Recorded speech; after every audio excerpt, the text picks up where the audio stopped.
Hi, friends. This is Donniel Hartman and Yossi Klein Halevi from the Shalom Hartman Institute. And this is our podcast, For Heaven's Sake. And it still is Israel at war. I don't know if the war will come to an end until the hostages come back. And again, today, 3 soldiers were killed. And our children are still in danger. So it's still 459 days of something that began and is still unresolved. And you'll see, one of the things that we've tried to do for much of this period, these hundreds of days, but also it's a deep part of what you and I try to do, is to try to understand Israeli society, what's happening to us during the war, before the war. And we picked for today a topic which we're calling morality and survival, which is such a deep issue and concern in Israeli society. But just like last week, we were focusing on silence about the day after. Today, we want to talk about silence when it comes to moral discourse. We're not going to talk about whether the Israeli army is acting morally or not acting morally. That's not our conversation today. It's about the state of moral discourse in Israeli society, and in particular, the juxtaposition of morality and survival, and the perception that they're in deep conflict with each other. We're in an interesting place where Israeli society doesn't really want to talk about morality right now. Israeli society always saw itself, its self-perception, is both as an army and as a people, as a profoundly moral one. When we speak about our army, we say we are the most moral army in the world, and it's one of our badges. Like, we are the most moral army. Nobody's going to teach us ethics, because not only is the whole world flawed, but we care about these things. These are our standards. It's interesting. That conversation is not happening now in Israel. It's just not happening. Recently, I was teaching a group of students, and I was talking about the place of morality in our identity and the need to think about these questions. And one of the students, she raised her hand and she says, "I can't talk about morality. I'm too worried about our security." So I said to her, and security and survival, I said, "Why are you claiming that they're in conflict with each other?" We never felt that way in the past. In the past. It wasn't this you had to pick. Maybe it could be I wasn't here in 1947 or in the 30s or the 40s. Some of the decisions that Ben Gurion had to make. But in our memory and lifetime. Certainly in a post-67 universe, it was clear. And also conceptually, security, survival are self-defense principles. Self-defense is not morally permissible. Self-defense is a moral obligation. So I was talking to her, and I was saying, why are you juxtaposing them? Self-defense, to defend yourself. If all people are created in the image of God, we're created in the image of God. And just like I have to worry about other people's rights, I have to worry about our rights. And so I said, "Why are you feeling this?" And I spoke, and I answered all of her questions, and she had nothing more. She realized that I had answered all of her questions. And she still didn't agree with me. She couldn't even articulate. It was coming at I moved myself deeply. I was convinced. That absolutely. And she was looking at me and saying, "No, I hear you, but there's something I can't articulate why. There's something about this moral conversation that frightens me." She was frightened. And I want us to understand and to get to the depth. Because Israel's going to have to reclaim its moral conversation. It's going to have to reclaim its moral aspirations. But something has been put on hold. And I think to understand where Israel is right now is to also understand the state of this moral discourse and the relationship between morality and survival. So this is where we find ourselves right now. And Yossi, what's happening here? It's so interesting, Donniel, because the state of Israeli moral discourse can be summed up in one word: silence. And the silence that we spoke about last week is, in some ways, most telling of all in the absence of a moral discourse. And what makes this so strange is that in the past, we have fought wars that were far less brutal than this one. And yet, every one of our wars that I've experienced has generated some sort of moral conversation, sometimes angst, sometimes protest. There are no protests. The Israeli left is completely silent on the morality of this war. And there's another obvious paradox here, which is this is by far the most critiqued and criticized of Israel's wars. We are under On an international level, we are under a moral microscope. And it's as if there's an inverse proportion between the amount of criticism abroad and our ability to critique ourselves. And I think that the two are intimately related. And I'll speak for myself. And we've talked about this in the past here, that Israelis feel, I feel, that we are facing a lynch mob, that we're being accused of the most inconceivable crimes, and they're inconceivable because we know we're innocent. We know the IDF because we are the IDF. It's us, it's our kids, it's our neighbors. We know what the IDF does and what it doesn't do. And we know there's recklessness. And we also know in every war, in our wars as well, there have been instances of war crimes.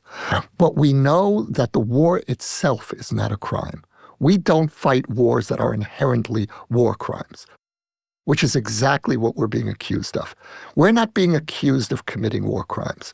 We're being accused by many of our critics of fighting a war that is inherently illegitimate, that is itself a crime. And of course, we're being condemned by our most extreme critics for being incapable of fighting a legitimate war because the state is illegitimate. So, and there is a kind of, and I see this when I speak to Israelis about how we're being critiqued abroad, there's a kind of blurring of these different categories of criticism. And it's as if everyone is criticizing us for being an illegitimate state that has no right to defend itself. And of course, there really are three kinds of criticism we've been getting. The first, from our friends, is that the war is legitimate, it's understandable, you had the right to self-defense, but you went too far. But you went too far. That's a form of criticism that I think we really need to address for our own sake. The second form of criticism is that, no, you really never had the right to defend yourselves because of the occupation, because Palestinians were responding, were acting from a place of resistance. And then, again, the third most extreme form of criticism is you have no right to exist, so you have no right to defend yourselves. And we hear all three forms of criticism at once. And so the natural tendency is to shut down. I'll give you one example. A report in the paper today. The American Historical Association just voted to denounce Israel for, they called it scholasticide. A new word. They invented a new term. And again, the genocide. It's so important for our critics to have that suffix, the IDE, attached to this war. What is scholasticide? We've attacked schools in Gaza. Now, yes, we've attacked schools where Hamas has set up headquarters. We attacked schools that were not in session, but we are committing scholasticide. And there is a growing tendency among our more extreme critics to actually invent a new language of morality by which to judge us. So how do you take that seriously? It's really interesting. Thank you for letting me vent on that. It's something that's burning in me. No, I hear you because I feel it. We all feel it. You can't be a lover of Israel and not feel upset. I'm not shy from moral criticism. Like, the first one that you mentioned, I have never been shy from it. And I actually feel that it's precisely our duty. If our tradition teaches us that you have to critique God when God doesn't live up to moral standards, and when our tradition teaches us that you have to critique the Torah. Does that mean I have to critique myself? Can I just critique God? Right. So exactly. But to think that there's anything immune or that the state of Israel should be immune is horrific. But you're right.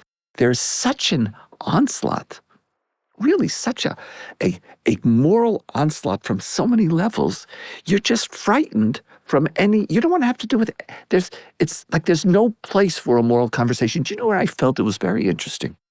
There was a remarkable interview with Secretary of State Blinken in the New York Times, where it wasn't an editorial, it was his voice.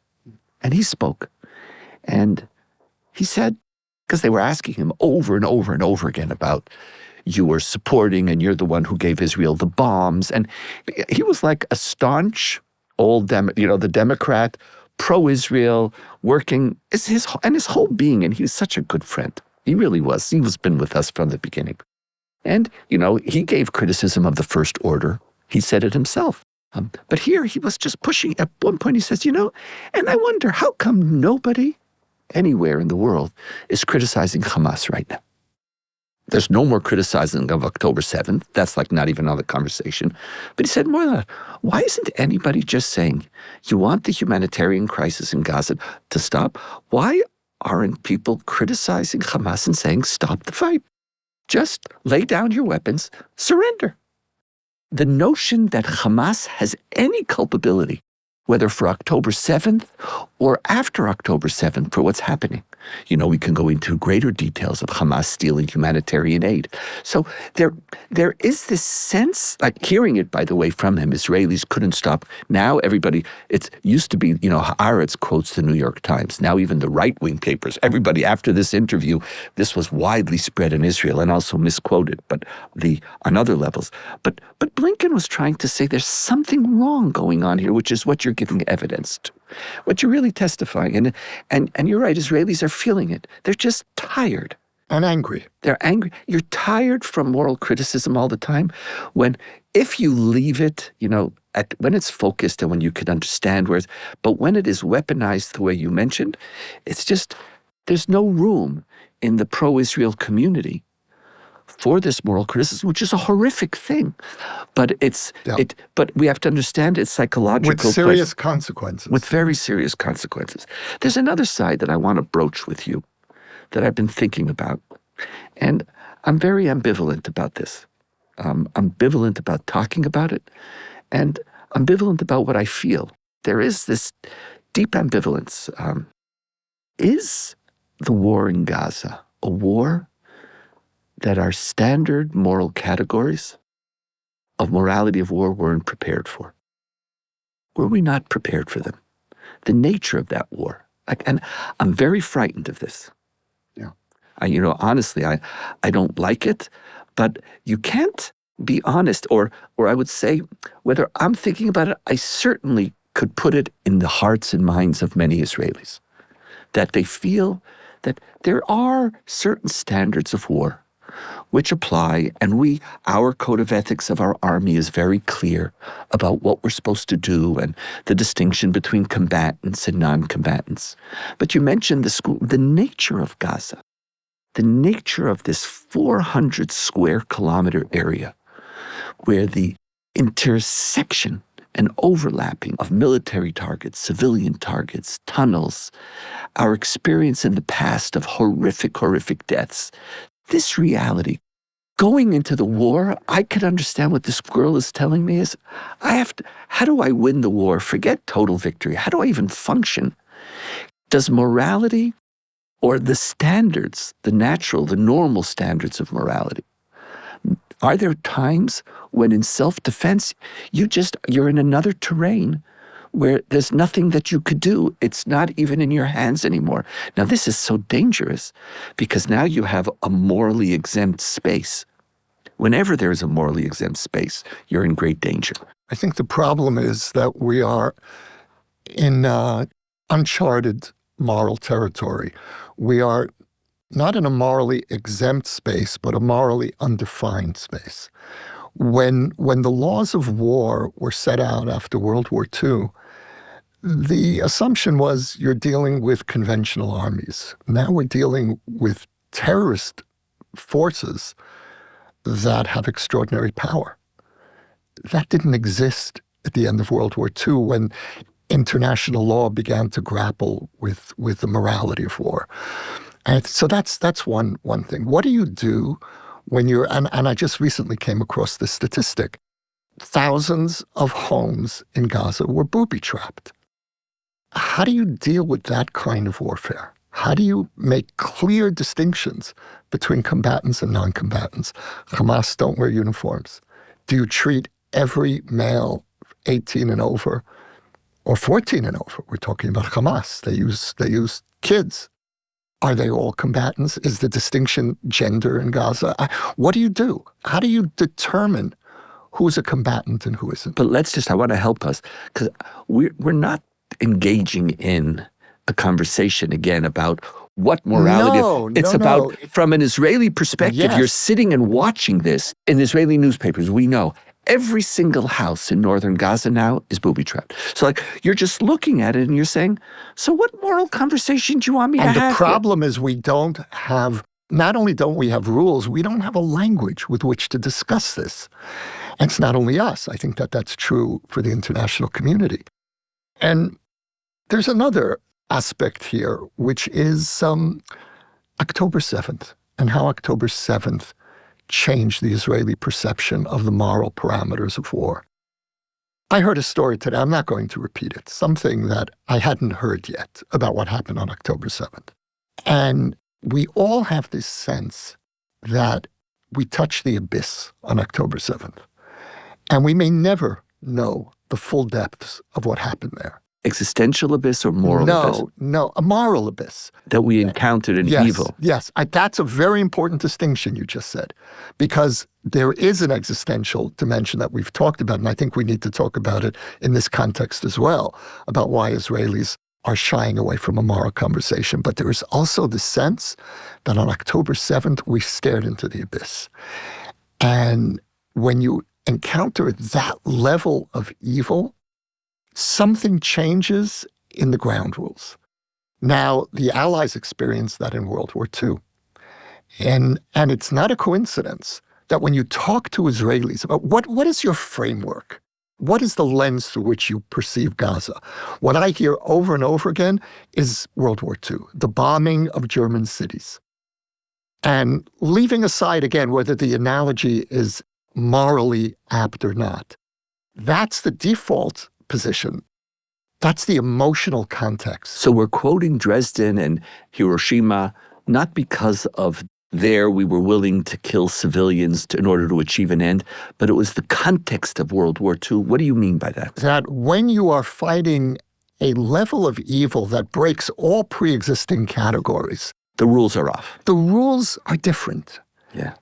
And again, I'm not saying this as a justification. No, we're not engaged in that. And I've been struck over and over again in conversations with Israelis, World War II. And they don't mean the Holocaust. They don't mean that. They mean so how it's the not Allies, the pogrom of October 7th. No. It's the encounter with... How do you fight a military war? With this type of evil. Yes, very much so. I think, as I'm hearing you, and again, our experiences of Israeli society, it's the shock of being in this reality and then having somebody talk to you about your moral responsibilities towards them. Like, what are you, insane? Like, you're even raising for me, you expect me to have moral empathy? Yeah.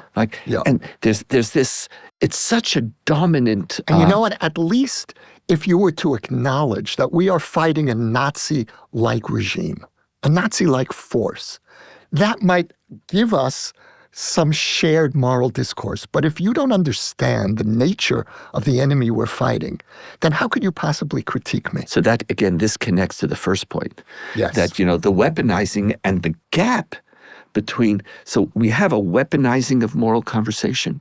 We have the sense that this maybe is a unique category in morality of war that some of the more civil boundaries Sure, of course you can't target civilians, but that just don't seem to work in the context of Gaza. The third is that we've encountered a barbarism that emotionally, that's why also Israelis, even though I tried not to talk about the war, about what the army did, but I spoke a lot about humanitarian aid, it's deaf ears. It is that there's nobody's listening. Like you want a moral compassion from me towards somebody right now in level of this barbarism. So I think that's very, very profound. There's a dark side to this, which is that if Nazi Germany is the framework and the Allied bombing of German cities is the prelude, then what you're really saying is there are no innocents in Gaza.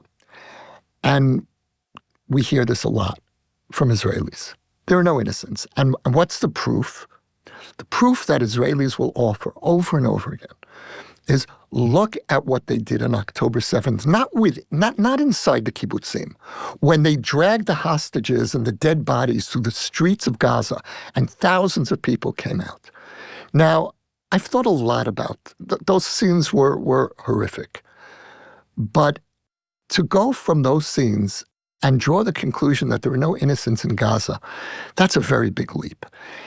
And I'll say something even more radical, which is that by the moral laws of war, it doesn't matter if you have the most obnoxious opinions. You could be a supporter of Hamas.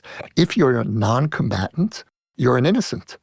You could have been cheering Hamas in the streets on October 7th. This might also explain the difference between the military code of ethic, which I know some people are crossing, but just in principle says you can't target non-combatants.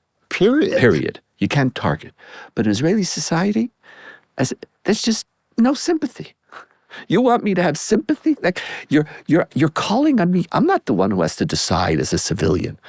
We're talking about the state of the conversation. That's really important. You're talking about the state of the conversation. So the soldier could decide, and maybe and again, there's a direct correlation between the two, and there are significant challenges, and they've been we're starting to have some reports about them in the Israeli press, about whether there are soldiers or certain units that aren't acting the way they should be acting.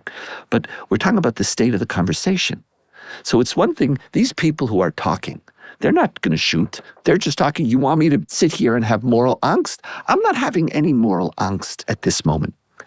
I want to add one other dimension to it, which, a lot of this is understood and understandable.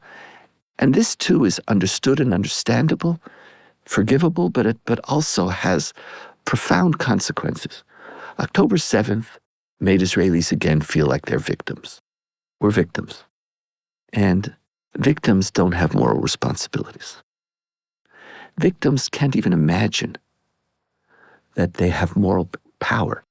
What's so dangerous is you have it, but when you're in the mindset of victimhood, you're not even cognizant of your agency to inflict harm.